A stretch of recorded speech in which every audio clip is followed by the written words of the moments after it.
Assalamualaikum warahmatullahi wabarakatuh. Apa kabar anak-anak Ustadz sekalian? Alhamdulillah, Ustadz senantiasa mendoakan agar antum semuanya diberikan kesehatan oleh Allah, diberikan kebaikan, dan keluarga kita semuanya diberikan keberkahan oleh Allah Subhanahu wa Ta'ala, dan dihindarkan dari penyakit-penyakit yang selama ini kita tidak harapkan. Amin ya Rabbal Alamin. Sebelum kita belajar, yuk kita baca bismillah, kemudian kita membaca doa sebelum belajar. Siap semuanya? 1, 2, 3. Bismillahirrahmanirrahim. Rabbi syrah li sadri wa yassir li amri wahlul 'uqdatam min lisani yafqahu qawli. Rabbi zidni ilma warzuqni fahma. Amin. Baik anak Ustaz, kita sudah selesai baca doa.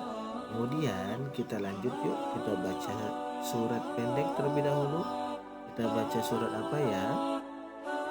Oh iya, karena kita hari ini akan belajar tentang kurban, maka kita membaca surat Al-Kautsar bersama-sama. A'udzu billahi minasy syaithanir rajim. Bismillahirrahmanirrahim. Inna a'tainakal kautsar fasholli lirabbika wanhar. Inna syani'aka huwal abtar.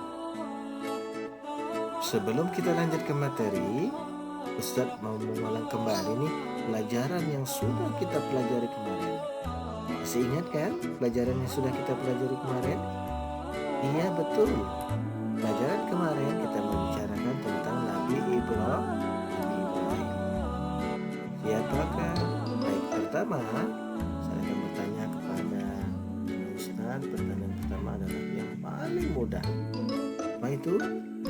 Siapakah nama ayah dari Nabi Ismail?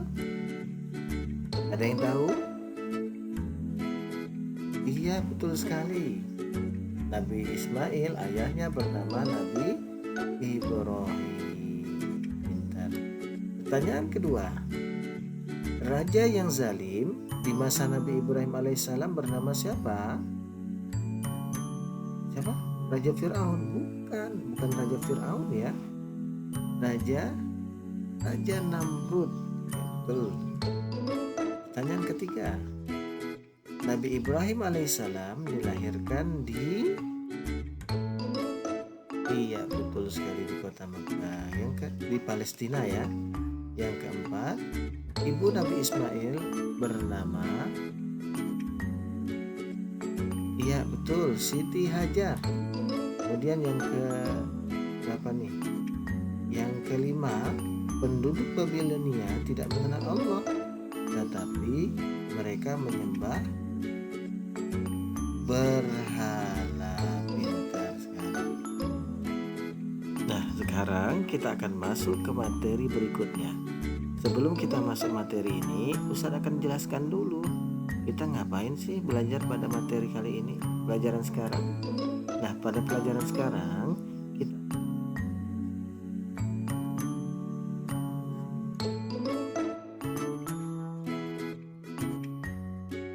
kemudian kita akan belajar hikmah tentang keteladanan dari Nabi Ismail. Apa yang akan kita ambil keteladanan dari Nabi Ismail alaihissalam? Sudah siap kita belajar? Yuk kita akan masuk ke pelajaran berikutnya. Kisah Nabi Ismail alaihissalam. Selamat menyaksikan dan mendengarkan kisah Nabi Ismail alaihissalam. Kelahiran Nabi Ismail alaihissalam. Nabi Ismail adalah putra dari Nabi Ibrahim alaihissalam dari pernikahannya dengan Siti Hajar. Beberapa hari setelah Siti Hajar melahirkan Nabi Ismail, keduanya ternyata diajak Nabi Ibrahim alaihissalam pindah ke Mekah yang masih berupa lautan padang pasir yang sunyi, tandus dan gersang. Ini kenapa mereka pergi ke sana? Entah Allah. Allah memerintahkan untuk membawa Siti Hajar dan Nabi Ismail ke kota Mekah, maka mereka ditinggalkan oleh Nabi Ibrahim karena Allah ingin menguji Nabi Ibrahim terhadap kecintaannya kepada Allah Subhanahu wa Ta'ala. Lalu Nabi Ibrahim kembali lagi ke Palestina. Suatu ketika, Siti Hajar dan Ismail kehabisan air. Ismail menangis sambil menghentakkan kakinya. Siti Hajar pada saat itu kebingungan, berlari mencari mata air dari Bukit Safa dan Marwah sampai 7 kali. Pada sekali terakhir, tiba di Marwah, ia mendengar suara malaikat Jibril alaihissalam memanggil dia. Kemudian malaikat Jibril membawa Siti Hajar ke suatu tempat. Dengan kekuasaan Allah, memancarlah air dari tanah yang melimpah kemana-mana. Kemudian malaikat Jibril berkata, "Zam-zam," artinya berkumpullah. Siti Hajar segera mengumpulkan air itu. Sampai sekarang dapat kita nikmati, yang mana nama mata air tersebut bernama Zam-zam atau disebut air Zam-zam. Suatu ketika, Nabi Ibrahim alaihissalam menjenguk Nabi Ismail dan ibunya.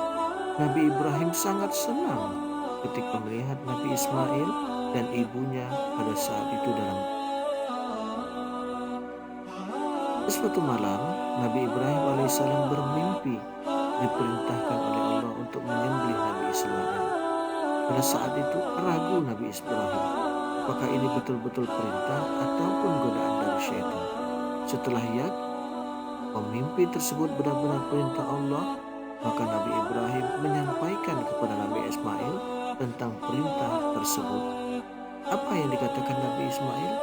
Dengan penuh ketaatan, Nabi Ismail alaihissalam menerima perintah tersebut. Kenapa? Karena Nabi Ibrahim dan Nabi Ismail sadar bahwa perintah itu sesungguhnya merupakan ujian dari Allah untuk mengetahui bagaimana, sebatas mana keimanan dari Nabi Ibrahim dan Nabi Ismail dan bagaimana kecintaannya kepada Allah Subhanahu wa Ta'ala.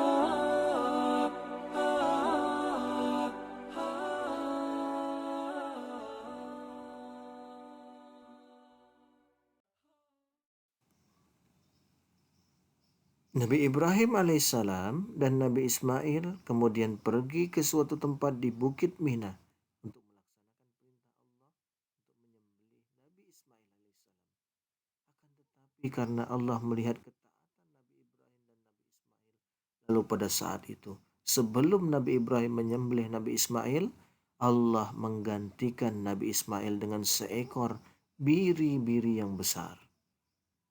Nabi Ibrahim tidak jadi menyembelih Nabi Ismail. Beliau menyembelih biri-biri yang telah dianugerahkan kepadanya melalui malaikat Jibril sebagai tebusan. Peristiwa itu merupakan awal diperintahkannya berkorban bagi umat Islam setiap hari raya Idul Adha.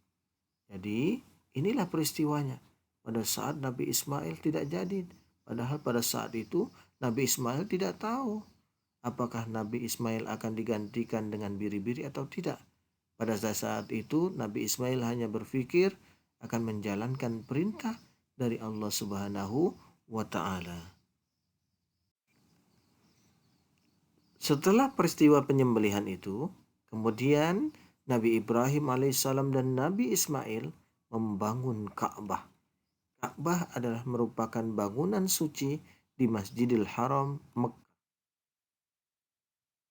Ka'bah atau Baitullah dijadikan kiblat salat bagi umat Islam sedunia, dan bahkan Ka'bah menjadi pusat tempat ibadah yang didatangi umat Islam dari seluruh penjuru dunia setiap tahunnya yang dinamakan haji. Nah, dari kisah yang di atas yang sudah kita saksikan dan kita dengarkan tadi, ada beberapa keteladanan yang dapat kita ambil hikmah, yang dapat kita teladani dari kisah Nabi Ismail alaihissalam. Apa yang pertama? Yang pertama, kita harus taat dan berbakti kepada orang tua. Sebagaimana Nabi Ismail senantiasa taat dan berbakti kepada orang tuanya. Dia selalu nurut pada saat dikatakan untuk mau disembelih. Dia langsung tidak membantah. Pada saat dia membangun Ka'bah, dia ikut bantu orang tuanya untuk membangun Ka'bah. Jadi kita yang ada di sini harus yang pertama untuk taat dan berbakti kepada orang tua kita. Yang kedua, kita harus mempunyai ketabahan hati, selalu tabah, ya. Apapun yang menimpa kita, kita harus mempunyai ketabahan hati sebagaimana Nabi Ismail alaihissalam selalu mempunyai ketabahan hati dalam kehidupannya dan dalam kehidupannya sehari-hari. Kemudian yang ketiga yang kita dapat teladani dari kisah Nabi Ismail adalah rela berkorban. Kita rela berkorban, saling membantu, kemudian tidak mementingkan diri, tidak egois, dan senantiasa membantu orang lain untuk dapat berbagi kebahagiaan. Jadi bahagia itu tidak cuma kita saja, tapi kita dapat membagi kebahagiaan kepada orang lain yang saat itu mungkin membutuhkan. Kemudian yang keempat, keteladanan yang dapat kita ambil pelajaran adalah selalu memohon perlindungan kepada Allah. Kita saksikan Nabi Ismail pada saat akan ganti dengan biri-biri. Yang Nabi Ismail tahu pada saat itu adalah dia akan melaksanakan perintah Allah. Pada saat itu Nabi Ismail nggak tahu akan digantikan. Yang pikirnya adalah dia akan melaksanakan perintah Allah. Oleh karena Allah melihat saking taatnya Nabi Ismail dan Nabi Ibrahim, akhirnya Allah yakin dan Allah gantikan dengan biri-biri besar yang saat itu sudah diberikan ataupun dibawa oleh malaikat Jibril alaihissalam. Nah, anak-anak sekalian, apakah sudah mengerti dari penjelasan Ustaz di atas tentang kisah Nabi Ismail alaihissalam? Sudah mengerti? Nah, baiklah, sekarang kalau kalian sudah paham tentang apa yang Ustaz saksikan dan kita menyaksikan tadi di atas, sekarang Ustaz mau tanya nih tentang materi yang sudah disampaikan. Siap semuanya? Baik, yang pertama, di manakah ibu dan Nabi Ismail ditinggalkan? Yuk, di mana tadi? Iya, betul. Ibu Nabi Ismail dan Nabi Ismail ditinggalkan di Mekah. Tapi pada saat itu Mekah dalam keadaan masih sepi. Yang kedua, apa nama air yang keluar dari hentakan Nabi Ismail? Iya, benar, air Zam-Zam. Baik, yang ketiga, siapakah yang akan disembelih oleh Nabi Ibrahim alaihissalam? Siapa? Bukan biri-biri. Siapa yang akan disembelih? Betul sekali, anaknya yang bernama Nabi Ismail. Kemudian yang keempat, dengan apakah Nabi Ismail digantikan? Nabi Ismail digantikan dengan biri-biri besar. Yang kelima, dibangun oleh Nabi Ibrahim dan Nabi Ismail alaihissalam? Iya, Nabi Ismail dan Nabi Ibrahim membangun Ka'bah, pusat ibadah seluruh dunia. Umat muslim berpusat di sana, yaitu melaksanakan haji. Yang keenam, yang terakhir nih, apa keteladanan yang dapat diambil dari kisah Nabi Ismail alaihissalam? Baik, yang pertama, berbakti dan taat kepada orang tua. Yang kedua, ketabahan hati. Yang ketiga, ada yang bisa jawab? Yang ketiga adalah rela berkorban. Yang terakhir, iya, senantiasa berlindung kepada Allah. Baik, pintar semuanya anak Ustadz, Masya Allah. Nah, pelajaran untuk hari ini sudah selesai dengan baik sekali. Tetap semangat ya anak Ustadz dalam menjalankan ibadah,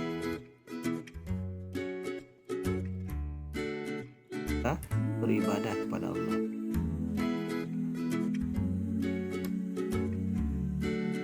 Ustadz Pak antum lebih. Tugasnya adalah carilah 5 contoh di lingkunganmu, contoh patuh kepada orang tua. Nah, patuh kepada orang tua ya, 5 saja contohnya.